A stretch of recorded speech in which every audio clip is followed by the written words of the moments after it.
الله نحمده ونستعينه ونستغفره ونعوذ بالله من شرور أنفسنا ومن سيئات أعمالنا من يهده الله فلا مضل له ومن يضلل فلا هادي له وأشهد أن لا إله إلا الله وحده لا شريك له وأشهد أن محمدًا عبده ورسوله أما بعد فإن خير الحديث كتاب الله وخير الهدي هدي محمد صلى الله عليه وسلم وشر الأمور محدثاتها وكل محدثة بدعة وكل بدعة ضلالة وكل ضلالة في النار.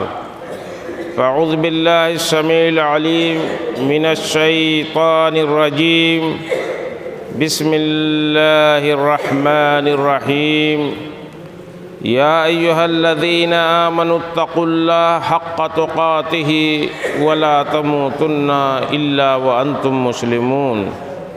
يا أيها الناس اتقوا ربكم الذي خلقكم من نفس واحدة وخلق منها زوجها وبث منهما رجالا كثيرا ونساء واتقوا الله الذي تساءلون به والأرحام إن الله كان عليكم رقيبا. يا أيها الذين آمنوا اتقوا الله وقولوا قولا سديدا يصلح لكم أعمالكم ويغفر لكم ذنوبكم ومن يطع الله ورسوله فقد فاز فوزا عظيما. وقال تعالى في موضع آخر: أعوذ بالله من الشيطان الرجيم.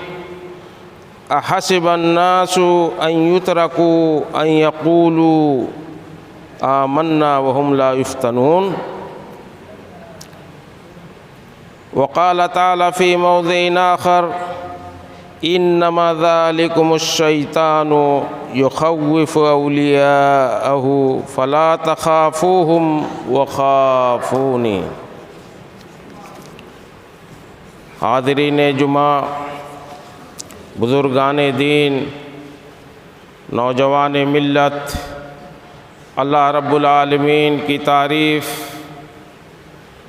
اور جناب محمد الرسول اللہ صلی اللہ علیہ وسلم پہ بے شمار درود و سلام کے بعد آج ابھی ہم نے قرآن کی 2 آیتیں تلاوت کی ہے جو استقامت کی طرف، جس کا مفہوم دین پر استقامت کی طرف دعوت دینا ہے، اور قرآن کی ان آیتوں کے مفہوم سے یہ جان لینا بہت آسان ہے کہ اللہ رب العالمین نے قرآن مجید کے اندر یہ واضح کیا ہے کہ اس بچے کو باہر کرو، بھائی بچے اس کو باہر کرو، چپ، خاموش رہو۔ اللہ رب العالمین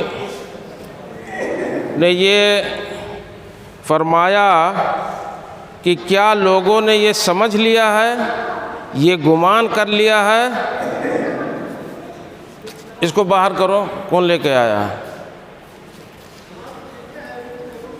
یہ نہیں چپ رہے گا، باہر کرو اس کو۔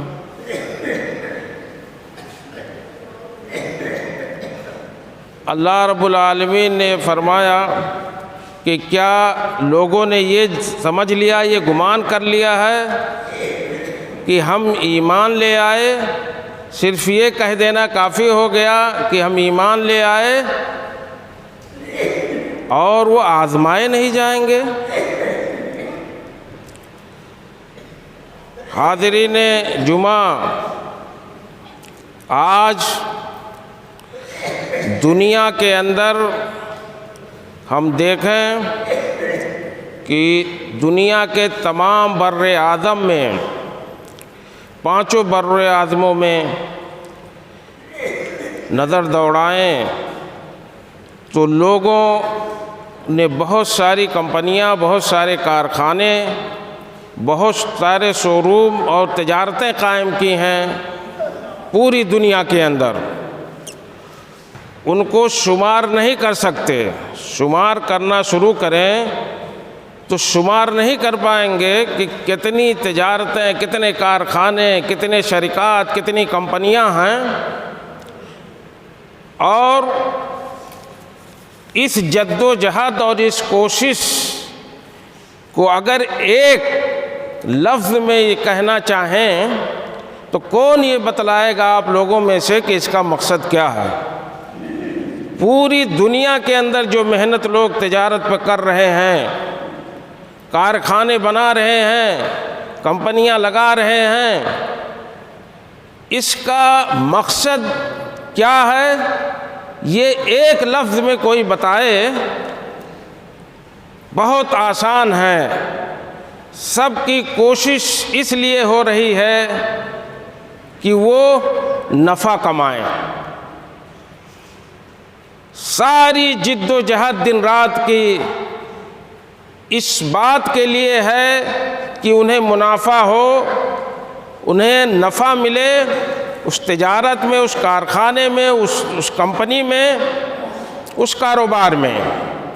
اسی طرح سے دین کے لیے جو محنتیں ہوئی ہیں، اللہ کے نبی جناب محمد الرسول اللہ صلی اللہ علیہ وسلم، آپ کے اہل بیت، آپ کے صحابہ، آپ کے تابعین اور ائمہ کرام اور محدثین اور فقہا نے دین کے لیے اتنی محنت کی ہے، دین کو کی تعلیمات کو، عقائد کو، احادیثوں کو، قرآن اس کی تفسیر کو، علوم قرآن کو، فقہ کو، اصول فقہ پر اتنا کچھ لکھا ہے، اتنا کچھ بتانے کی کوشش کی ہے، اتنی مؤلفات اور اتنی کتابیں لکھی گئی ہیں علماء کے ذریعے سے، محدثین، فقہا کے ذریعے سے۔ ان جس کو جس طرح سے دنیا بھر میں پھیلی ہوئی کمپنیوں اور کارخانوں اور تجارت کو گنا نہیں جا سکتا، اسی طرح سے ان مؤلفات کو، ان کوششوں کو، ان کتابوں کو، جو دین پر کوششیں ہوئی ہیں انہیں بھی گنا نہیں جا سکتا۔ کئی ملایین میں کتابیں لکھی گئی ہیں، کئی کروڑ کتابیں لکھی گئی ہیں دین پر۔ ان سب کا مقصد اگر ایک لفظ میں کہنا ہو تو وہ بتائیں کہ وہ مقصد کیا ہے۔ جس طرح سے ان کمپنیوں کے پیچھے اور تجارت کے پیچھے بھاگنے والوں کا ایک ہی مقصد ہے کہ انہیں تجارت میں نفع ملے، اسی طرح سے دین پہ جو محنتیں ہوئی ہیں، دین پر جو لکھا پڑھا گیا ہے، اس کا صرف ایک مقصد ہے کہ دین پر استقامت حاصل ہو۔ اس کو پڑھ کر کے، ان کتابوں کو جان کر کے، ان کتابوں سے علم حاصل کر کے اور ان محنتوں سے استفادہ کر کے جو علماء کرام نے کیا ہے، صحابہ اللہ کے نبی جناب محمد الرسول اللہ صلی اللہ علیہ وسلم کے زمانے سے لے کے صحابہ کرام اور تابعین، ائمہ اور فقہا سے لے کر کے جتنی کوششیں ہوئی ہیں، ان سب کوششوں کا ایک ہی مقصد ہے کہ مسلمان دین پر استقامت کے ساتھ رہیں، دین پر قائم رہیں، دین سے ادھر ادھر نہ ہوں۔ اسی لیے قرآن مجید کے اندر اللہ رب العالمین نے فرمایا احسب الناس ان یترکوا ان یقولوا آمنا وہم لا یفتنون، کیا اتنا آسان ہے؟ لوگوں نے یہ گمان کر لیا ہے کہ انہوں نے یہ کہہ دیا کہ ہم ایمان لے آئے اور وہ چھوڑ دیے جائیں گے، وہم لا یفتنون، وہ آزمائے نہیں جائیں گے، امتحان نہیں لیا جائے گا۔ وَلَقَدْ فَتَنَّ الَّذِينَ مِن قَبْلِهِمْ، اور یہ جان لو کہ ان سے پہلے جو لوگ گزرے ہیں، یہ اللہ کی سنت ہے، اللہ کی سنت تبدیل نہیں ہوا کرتی۔ فَلْيَعْلَمَنَّ اللَّهُ الَّذِينَ صَدَقُوا وَلِيَعْلَمَنَّ الْكَاذِبِينَ، اللہ نے اس سے پہلے بھی جو امتیں گزری ہیں ان کا بھی امتحان لیا ہے تاکہ سچوں کو جان سکے اللہ رب العالمین اور جھوٹوں کو جان سکے۔ آپ اپنے بچے سے محبت کرتے ہیں، اپنے بچے کی ترقی کے لیے کوشاں ہوتے ہیں اور حریص ہوتے ہیں، تو آپ بسا اوقات اپنے بچے کا امتحان لیتے ہیں، اس کا ٹیسٹ لیتے ہیں۔ ایک مدرس لگن کے ساتھ، محنت کے ساتھ، توجہ کے ساتھ اپنے بچوں کو پڑھاتا ہے، اپنے اسٹوڈنٹ کو پڑھاتا ہے، اور اس کے بعد وہ چاہتا ہے کہ وہ ان بچوں کا امتحان لے، اپنے شاگردوں کا امتحان لے، تاکہ اسے پتہ چل سکے کہ کون محنت کرتا ہے اور کون محنت نہیں کرتا ہے، کون لگن سے تعلیم حاصل کر رہا ہے اور کون کھیل کود کر رہا ہے۔ جب ایک باپ اپنے بیٹے کا امتحان لینا چاہتا ہے، ایک معلم، ایک ٹیچر اپنے اسٹوڈنٹ کا امتحان چاہتا ہے کہ وہ پتہ کرے کہ کتنی ہماری محنت کتنی کارگر ہو رہی ہے، ہمارے بچے کتنے محنت کر رہے ہیں۔ تو اللہ رب العالمین وہ کائنات کا خالق جس نے ہمیں پیدا کیا، اور پیدا ہی نہیں کیا بلکہ اس کے ہاتھ میں ہماری زندگی ہے، ہماری موت ہے، ہمارے معاملات ہیں، ہماری خوش بختی اور بدبختی بھی اس کے ہاتھ میں ہے، ہماری روزی اسی کے ہاتھ میں ہے۔ اتنا سب کرنے کے بعد، اتنے احسانات کرنے کے بعد، کیا اللہ رب العالمین یہ نہیں چاہے گا کہ وہ اپنے بندوں کا امتحان لے؟ اللہ رب العالمین نے قرآن میں ایک اور جگہ فرمایا تبارک الذی بیدہ الملک وہو علی کل شیء قدیر، بابرکت ہے وہ ذات جس کے ہاتھ میں ساری بادشاہت ہے اور ہر چیز پہ وہ قادر بھی ہے۔ الذی خلق الموت والحیات لیبلوکم ایکم احسن عملا، اللہ رب العالمین نے موت اور زندگی کو اس لیے جو ہے پیدا کیا تاکہ وہ آزما سکے کہ تم میں عمل کے اعتبار سے کون بہتر ہے۔ یہ آزمائش یہ اللہ کی طرف سے ہے۔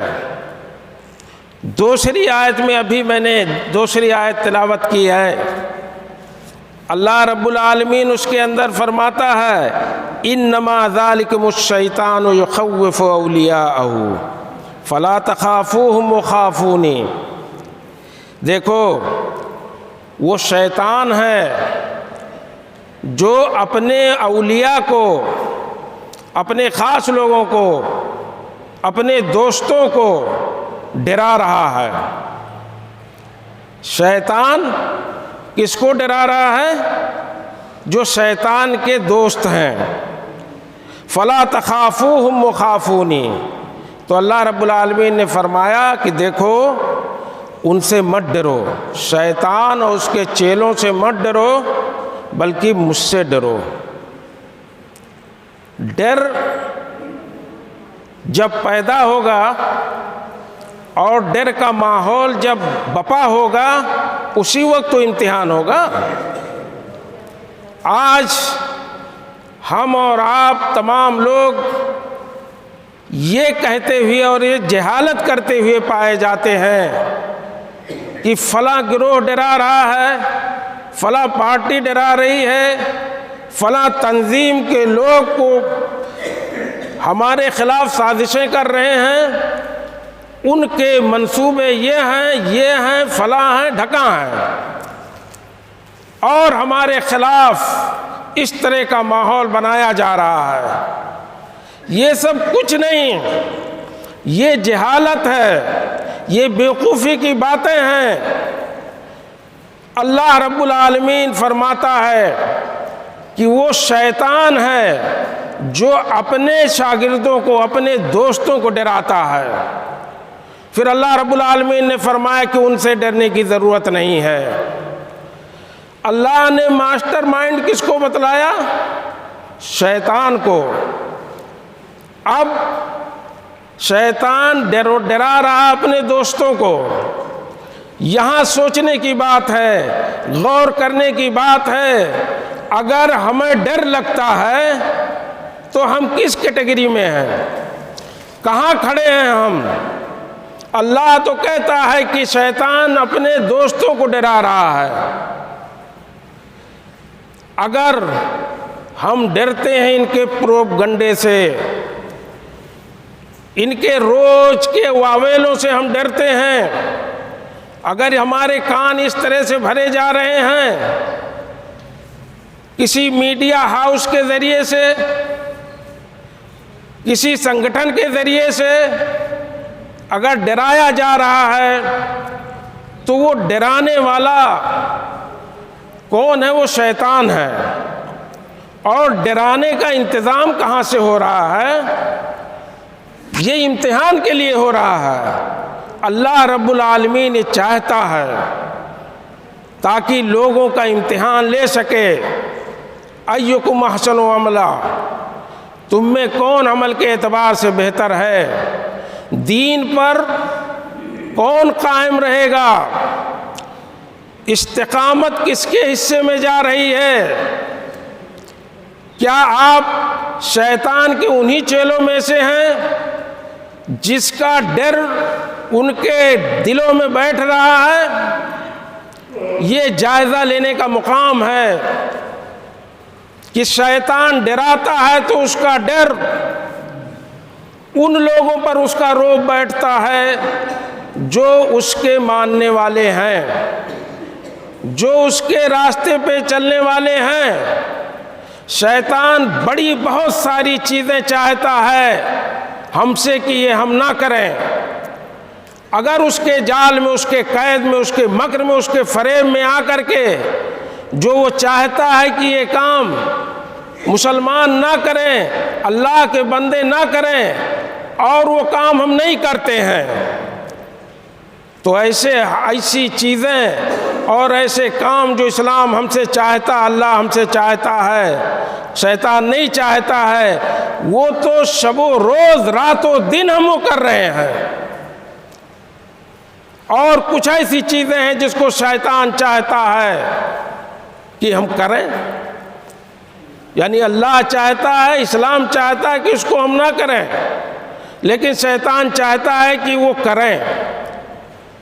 اور وہ چیزیں دھڑلے سے میں دیکھ رہا ہوں کہ ہماری صفوں میں کی جا رہی ہیں۔ وہ چیزیں جس سے اسلام نے منع کیا ہے، اللہ نے منع کیا ہے، شیطان چاہتا ہے کہ وہ چیزیں ہوں، تو وہ چیزیں ہم کر رہے ہیں۔ اب اگر شیطان ڈرا رہا ہے اپنے شاگردوں کو، اپنے دوستوں کو، تو اس کی باتوں کو ماننے والے ہم لوگ جو اللہ کی نافرمانی کرتے ہیں، اسلام کی تعلیمات کو، اوامر کو روکتے ہیں، ہم کہاں کھڑے ہیں؟ ہم اپنا جائزہ لیں۔ اسی لیے اللہ رب العالمین نے فرمایا کہ شیطان اپنے دوستوں کو ڈراتا ہے، پھر اللہ نے کہا کہ دیکھو ان سے ڈرنے کی ضرورت نہیں ہے، وہ جتنا بھی زور لگا لیں، وہ جتنا بھی طاقت لگا لیں، وہ جتنا بھی کچھ بھی کر لیں، جس قدر افواہ پھیلا لیں، ایمان والوں کو تو ڈر نہیں لگنا چاہیے۔ جو اللہ کے بندے ہیں ان کو ڈر نہیں لگنا چاہیے، وہ دین پہ قائم رہیں، اس لیے کہ اللہ رب العالمین نے فرمایا الیس اللہ بکاف عبدہ، کیا اللہ رب العالمین اپنے بندے کے لیے کافی نہیں ہے؟ بے شک اللہ تعالیٰ کافی ہے، لیکن اس کا ایمان اور عقیدہ ہونا چاہیے۔ مسلمانوں کے یہاں اس ایمان اور عقیدے کا فقدان ہے، یہی سب سے بڑی وجہ ہے کہ ہم دوسروں پر الزام دیتے ہیں کہ وہ لوگ ہمارے خلاف سازشیں کر رہے ہیں، فلاں پارٹیاں ہمارے لیے خطرہ ہیں، فلاں سنگٹھن ہمارے لیے خطرہ ہے۔ یہ سب کچھ نہیں، یہ بیوقوفی کی باتیں ہیں، یہ جہالت کی باتیں ہیں۔ بات صحیح یہ ہے کہ اللہ اپنے بندوں کے لیے کافی ہے۔ شیطان ورغلا رہا، ڈرا رہا ہے تو اپنے دوستوں کو ڈرا رہا ہے۔ ہاں اگر ہم اس صف میں کھڑے ہیں تو چنتا کی بات ہے، فکر کی بات ہے کہ شیطان کے ڈرانے سے، شیطان کے چیلوں کے ڈرانے سے، شیطان کے راستے پہ جو چلنے والے لوگ ہیں ان کا وہ کام ہے وہ کریں، لیکن ہمارا جو کام ہے وہ اللہ پر ایمان اور اپنا عقیدہ مضبوط کریں۔ اللہ کہتا ہے کہ ہم اپنے بندوں کے لیے کافی ہیں۔ اس ایمان اور عقیدے کے ساتھ اگر ہم رہیں گے تو شیطان ڈراتا رہے، اس کے چیلے ڈراتے رہیں، وہ مسجدوں کا خوف بٹھاتے رہیں، وہ مدرسوں کا خوف کہ اب مدرسوں کے ساتھ کیا ہوگا، مسجدوں کے ساتھ ہوگا۔ آپ کے شہر تباہ ہو رہے ہیں، ملک کے ملک تباہ ہو رہے ہیں، گھروں کو توڑا جا رہا ہے۔ آپ کی ہماری باپردہ جو بچیاں ان کی عصمت پر نظر رکھی جا رہی ہے، ان کے حجاب تک کا مسئلہ آ رہا ہے، آپ کے کھانے پینے تک کی چیزوں کو ٹٹولا جا رہا ہے، حلال و حرام کی باتیں آ رہی ہیں۔ یہ سب کریں گے، جو شیطان کا کام ہے وہ شیطان کرے گا، جو ہمارا کام ہے وہ ہمیں کرنا ہے، وہ دین پر ثابت قدم رہنا ہے۔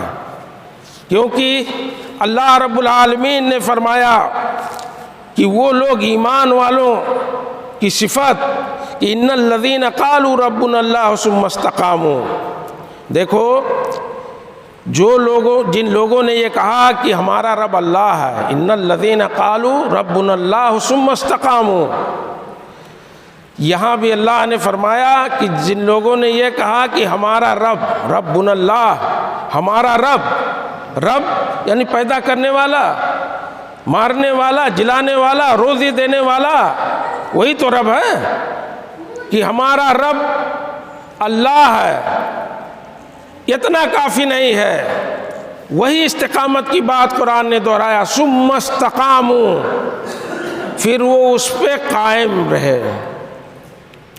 تو پھر آگے کا انعام اللہ رب العالمین ذکر کرتا ہے اس آیت کے اندر، تتنزل علیہم الملائکہ، تو فرشتے آئیں گے ان کے پاس اور کیا کہیں گے، اللہ تخافوا ولا تحزنوا، دیکھو تم ڈرو نہیں، تم غمگین نہ ہو، وابشروا بالجنۃ التی کنتم توعدون، تمہیں بشارت دی جا رہی ہے، تم خوش ہو جاؤ، اس جنت کی بشارت دی جا رہی ہے، اس جنت سے خوش ہو جاؤ جس کا تمہیں وعدہ کیا جا رہا ہے۔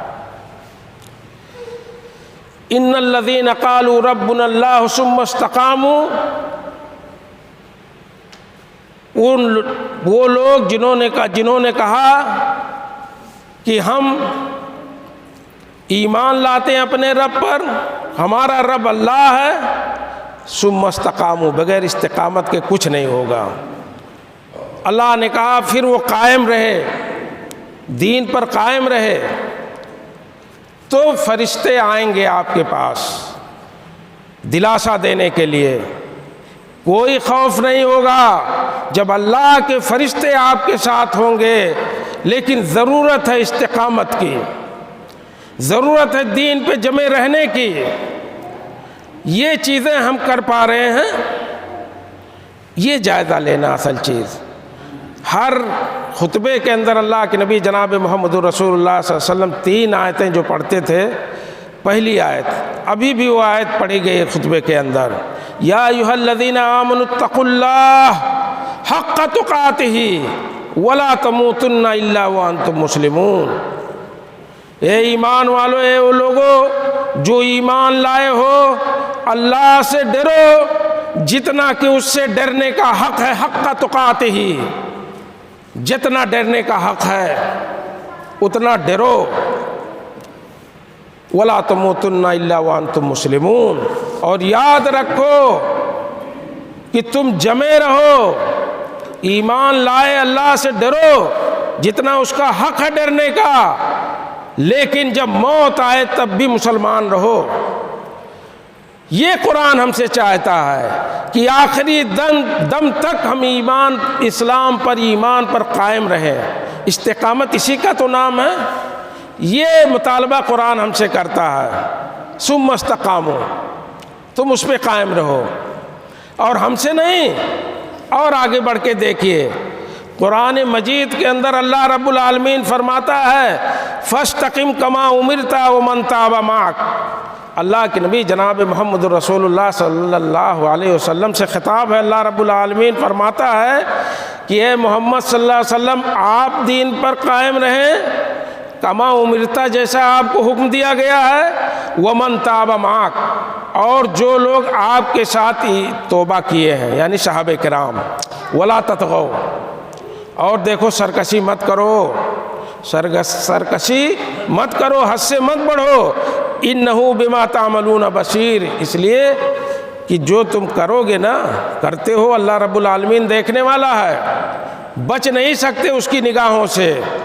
خلوت میں، جلوت میں، دوستوں کے ساتھ رات بھر جاگ کر کے جو گپ کرتے ہیں آپ لوگ، شب بیداری کرتے ہیں، موبائل پر فحش فلمیں دیکھتے ہیں، تنہائی میں بیجا وقت گزارتے ہیں، رات جاگتے ہیں۔ رات جاگنا ایسے ہی بدترین عمل ہے، بہت ہی بدترین عمل ہے وہ، بغیر مطلب کے گمراہی میں وقت ضائع کیا جا رہا ہے، دوستوں کے ساتھ گپ کیے جا رہے ہیں۔ دیہاتوں کی بات یہ بیماری نہیں تھی، یہاں بھی آ گئی۔ شہروں میں دیکھیے نوجوان بچے سڑکوں پر، روڈ پر، شاہراہوں پر بیٹھ کر کے گپ کرتے ہیں۔ ایک تو رات جاگتے ہیں، ایک برائی، دوسری چیز بلا یعنی باتیں کرتے ہیں، اور تیسری چیز یہ ہے کہ دوستوں کے ساتھ گپ مارتے ہیں۔ گھر پہ ان کے اہل خانہ، ماں باپ ہوں، بھائی بہن ہوں، بیوی اور بچے ان کے، جن کا سب سے زیادہ حق ہے، وہ انتظار کرتی ہیں گھروں میں، اور حضرت ہم لوگوں کو وقت نہیں ہے، وقت ضائع کرنے سے سڑکوں پر، سڑک پر رات بھی جاگتے ہیں۔ اگر میں کہہ دوں حقیقت تو لوگوں کو برا لگے گا۔ رات میں کون لوگ جاگتے ہیں؟ ایک خاص جانور ہے جو راتوں کو جاگا کرتا ہے، اور اس کی ساری ٹولی سڑکوں پر ہوتی ہے، ان کی ساری میجارٹی، پوری جو ہے مجلس ان کی سڑکوں پہ لگتی ہے اس جانور کی۔ آپ سمجھ سکتے ہیں، میں اپنی زبان سے نہیں کہنا چاہتا ہوں، وہ صفت آج کے نوجوانوں میں ہم میں پیدا ہو گئی ہے۔ استقامت کی ضرورت ہے۔ ہمارے قوم کے نوجوانوں کے اندر اس جانور کی صفت پیدا ہو گئی ہے جسے ملعون سمجھا جاتا ہے، جو ناپاک جانور ہے۔ راتوں میں جاگنے کی فطرت اس کی ہے، اور سڑک پہ بھی وہی لوگ نظر آتے ہیں۔ آج انسان اور اس امت کا نوجوان، اسلام کا نوجوان، وہ جو ہے اس طرح سے دین سے منحرف ہو گیا۔ اللہ کے نبی جناب محمد رسول اللہ صلی اللہ علیہ وسلم اور صحابہ کرام کو اللہ رب العالمین تاکید کرتا ہے کہ آپ قائم رہیے جیسے آپ کو حکم دیا گیا ہے، اور جو آپ کے ساتھ ہیں، جو توبہ کیے ہیں آپ کے ساتھ، دیکھیے اگر سرکشی کرو گے، حد سے بڑھو گے تو اللہ رب العالمین جو کرو گے دیکھنے والا ہے۔ وَلَا تَرْكُنُوا إِلَى الَّذِينَ ظَلَمُوا، اور اس طرف مت جھکو بھائی۔ اللہ رب العالمین مومنوں کو کہتا ہے، نبی کو، وَلَا تَرْكُنُوا إِلَى الَّذِينَ ظَلَمُوا، ظالموں کی طرف جھکاؤ بھی مت کرو، ان کا ساتھ مت دو۔ فَتَمَسَّكَكُمُ النَّارُ، اس کے نتیجے میں پھر یہ ہوگا کہ جہنم آپ کو بھی پکڑ لے گی۔ وَمَا لَكُم مِّن دُونِ اللَّهِ مِنْ أَوْلِيَاءَ ثُمَّ لَا تُنصَرُونَ، اللہ کے علاوہ کوئی مددگار نہیں ہوگا۔ ظالموں کے ساتھ جاؤ گے، ظالموں کی طرف جھکاؤ کا بھی قرآن نے اس کو بھی برداشت نہیں کیا ہے۔ لا ترکنو، ان کی طرف رجحان مت کرو، ظالموں کی طرف، اور اگر ایسا کرو گے تو اللہ پھر تمہاری مدد نہیں کرے گا۔ متی نصر اللہ، یہ مسلمان کہتے ہیں اللہ کی مدد کہاں ہے، اللہ کی مدد کہاں سے آئے گی؟ کہتے اتنا عذاب، اتنے ستائے جا رہے ہیں، اتنے مارے جا رہے ہیں، اللہ کی مدد کہاں ہے اور کب آئے گی؟ اللہ کی مدد کہاں سے آئے گی؟ اذا فاق الشرط فات الشرط فات المشروط، شرط ہی نہیں ہے تو اس پہ جو چیز مشروط کی گئی ہے کہ یہ کرو تب یہ ہوگا، جب ہم کرتے ہی نہیں ہیں، شرط ہی نہیں نبھا پا رہے ہیں، تو اس کے انجام کہ کیوں جو ہے لالچ کر رہے ہیں؟ پھل کہاں سے ملے گا جب ہمارے پاس شرط ہی نہیں، ہم وہ کام ہی نہیں کر رہے ہیں جو قرآن اور اسلام کہتا ہے کرنے کے لیے، جو اللہ رب العالمین ہمیں کرنے کا حکم دیتا ہے وہ ہم کرتے ہی نہیں ہیں، اور کہتے ہیں متی نصر اللہ، اللہ کی مدد کب آئے گی، اللہ کی مدد کب آئے گی؟ یہ سب کہنے سے کچھ نہیں ہوگا۔ پہلے ہم اپنے اندر استقامت پیدا کریں۔ اللہ تعالیٰ اپنے رسول کو تاکید کرتا ہے، صحابہ کرام کو تاکید کرتا ہے، جو اس سرزمین پہ سب سے بہترین مخلوق انبیاء کے بعد ہیں صحابہ کرام، ان کو بھی تاکید کرتا ہے۔ اور ہم لوگ تو میں نے بتلایا کہ ہماری حالت کیا ہو گئی ہے، ہم سڑک چھاپ ہو گئے ہیں، ہم بیکار کا وقت گزارتے ہیں، ہمارے یہاں اخبار پڑھنے کا وقت ہے، تمام زبانیں سیکھنے کا وقت ہے، تکلیف کے ساتھ یہ باتیں کہنی پڑ رہی ہیں کہ یہ قرآن مجید ہمارا عربی زبان میں ہے۔ کتنے ایسے مسلمان ہیں جو اپنے آپ کو مسلمان کہتے ہیں، کیا وہ مسلمان ہیں؟ اپنے دامن میں وہ جھانکیں۔ بھائی اخبار پڑھنے کے لیے آپ کے پاس وقت ہے، ہندی، انگریزی اور تمام زبانیں پڑھنے کے لیے آپ کے پاس وقت ہے، آپ قرآن پڑھنے کے لیے عربی نہیں جانتے۔ کتنی بدنصیبی اور بدبختی کی بات ہے کہ مسلمان کے اوپر جو قرآن، جس کے لیے قرآن نازل کیا گیا، جس سے مسلمانوں کو ہدایت لینا ہے، جسے پڑھنا بھی ثواب ہے، جسے سمجھنا اس لیے ضروری ہے کہ اسی کے مطابق اس کو زندگی گزارنا ہے، اس قرآن کو وہ مسلمان پڑھ ہی نہیں سکتا۔ اب وہ خود بتائے کہ وہ مسلمان ہے کہ نہیں، جب اس کے پاس وقت ہی نہیں ہے۔ کتنی بدنصیبی کی بات ہے، کتنے ایسے لوگ، کروڑوں لوگ ایسے ہیں جو قرآن نہیں پڑھ سکتے، وہ مسلمان ہیں؟ اگر مسلمان ہیں تو واجب ہے ان کے اوپر کہ وہ قرآن پڑھیں، قرآن سیکھیں۔ قرآن انہی کے لیے تو ہے۔ جو اپنے قرآن کو نہیں پڑھ سکتے وہ دین پہ ثابت قدم کیسے رہیں گے؟ تو بہت ضروری ہے کہ مسلمان اس طرف توجہ دے۔ ہر چیز کے لیے اس کے پاس وقت ہے۔ اخبار صبح سویرے اٹھ کر کے پڑھتا ہے، اتنی دلچسپی اس کو دنیا سے ہو گئی ہے، دین سے کٹا ہوا ہے۔ اسی لیے قرآن کہتا ہے کہ شیطان تو اپنے دوستوں کو ڈراتا ہے۔ جب ہم قرآن چھوڑ دیے، قرآن پڑھنا نہیں جانتے، اس سے بھی ذلت و رسوائی، بدبختی اور بدنصیبی کی بات ہوگی کہ وہ قوم جس کے لیے قرآن اتارا گیا، وہ قوم قرآن نہیں پڑھ سکتی، قرآن نہیں سمجھ سکتی، پھر اس کا انجام کیا ہوگا؟ پھر یہ شکایت کیوں ہے کہ اس طرح سے ہمارے ساتھ ظلم روا کیا جا رہا ہے؟ وہ ہمارے بارے میں یہ پروگرام بنا رہے ہیں، یہ سازشیں کر رہے ہیں۔ سازشیں تو ہم نے کی ہیں اسلام کے خلاف، سازشیں ہم خود اپنے خلاف کر رہے ہیں، اپنی آخرت کو برباد کر رہے ہیں، اپنے آپ کو برباد کر رہے ہیں، اپنے آپ کو دین سے ہم خود دور کر رہے ہیں۔ جو اپنے قرآن کو نہیں پڑھ سکتا، آج صرف دین استقامت، دین پہ استقامت کے موضوع پر یہ خطبہ ہے۔ صرف ایک بات، ہر خطبے میں صرف ایک پیغام ذہن میں بٹھا لے اور اس کو لے کر کے اٹھیں، اس کو لے کر کے اٹھیں اور تہیہ کر لیں، عزم مصمم کر لیں، تب تو فائدہ ہوگا، تب ہدایت کی طرف ہمارے قدم بڑھیں گے۔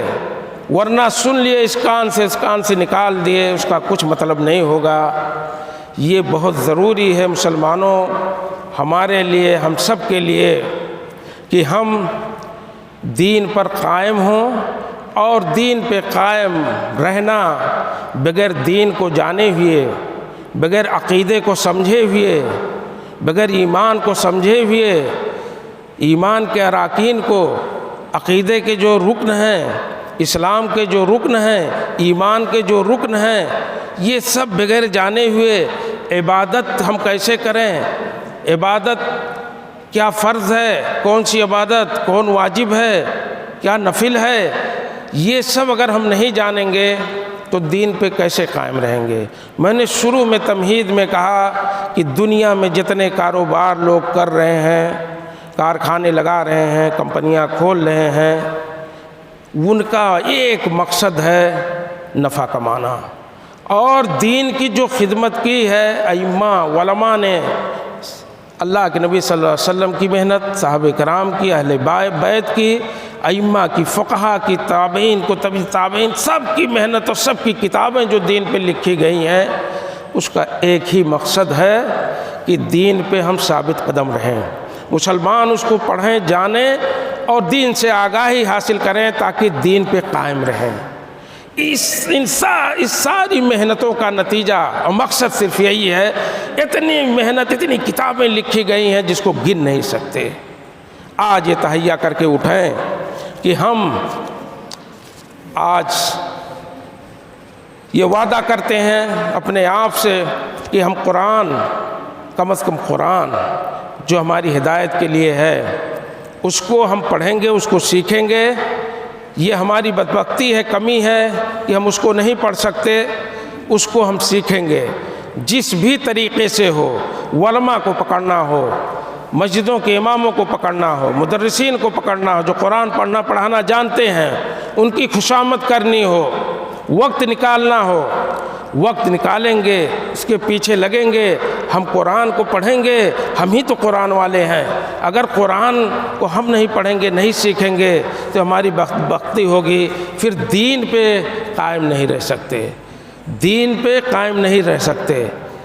اور قرآن یہی کہتا ہے کہ ایمان لانا کافی نہیں ہے، اس پہ قائم رہو اور موت تک قائم رہو۔ یہ اسی وقت ممکن ہوگا جب ہم اپنی تعلیمات کو جانیں گے، سمجھیں گے، پڑھیں گے۔ اور پڑھنا ہی نہیں جانیں گے تو پھر یہ ممکن نہیں ہوگا۔ ایک پیغام لے کر کے جائیں کہ قرآن والے بنیں گے، قرآن سے لو لگائیں گے، قرآن سے محبت کریں گے۔ قرآن کو آج تک اگر ہم نہیں پڑھ پائے، سیکھ پائے تو آج سے شروع کریں گے۔ اور قرآن کے بغیر مسلمان کی زندگی کوئی زندگی نہیں ہے، اور نہ وہ اپنے آپ کو مسلمان کہنے اور کہلوانے کا مستحق ہے۔ آج اسی پر اپنی بات کو، اپنے خطبے کو ختم کرتا ہوں۔ الہ العالمین سے دعا کرتا ہوں کہ اللہ رب العالمین ہمیں توفیق و طاقت دے کہ ہم ایمان والے بنیں، ہم دین پہ قائم رہیں، اور ہماری جب موت آئے تو ایمان و اسلام کی حالت میں آئے۔ اللہ العالمین سے یہ بھی دعا ہے کہ اللہ العالمین ہمیں قرآن والا بنائے، اور ہم اے اللہ ہمیں توفیق دے، طاقت دے کہ قرآن کو ہم پڑھ سکیں، سیکھ سکیں اور اس کے مطابق زندگی گزار سکیں۔ وآخر دعوانا ان الحمدللہ رب العالمین، وصلی اللہ علی نبینا محمد۔ بارک اللہ لی ولکم فی القرآن العظیم، ونفعنی وإیاکم بالآیات والذکر الحکیم، انہ تعالی جواد کریم ملک بر رؤوف الرحیم۔